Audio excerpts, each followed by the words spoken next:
యూకేలో రయాట్స్ అల్లర్లు జరుగుతున్నాయి. ఎవరు చేస్తున్నారు, ఎందుకు చేస్తున్నారు, ఎవరి మీద చేస్తున్నారు, మన ఇండియన్ సేఫేనా?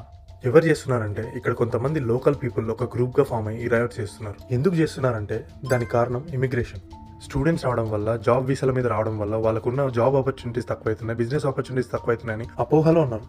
ఈ బ్యాచ్ ఒక టైప్ అయితే ఇంకొక బ్యాచ్ ఉంది, రెఫ్యూజీస్. శరణార్థులుగా వచ్చిన ఎంతో మందిని ఇక్కడ యూకే గవర్నమెంట్ కొన్ని అసైలమ్స్లో ఇంకా హోటల్స్లో ఉంచి వాళ్ళని పెంచి పోషిస్తుంది. అది ఇక్కడ వాళ్ళు పే చేసే ట్యాక్స్తో.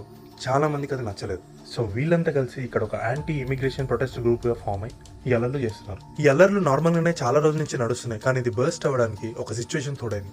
అదేంటంటే ఒక 17 years ఉన్న ఒక మైనర్ అబ్బాయి 6 ఏళ్లున్న 3 అమ్మాయిల పైన కత్తితో దాడి చేసి దారుణంగా చంపాడు.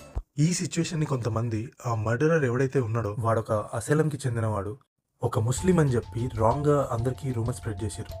సో ఈ మూమెంట్లో ఈ యాంటీ ఇమిగ్రేషన్ ప్రొటెస్ట్లు ఎవరైతే ఉన్నారో యాంటీ ముస్లిం ప్రొటెస్ట్ గ్రూప్ తో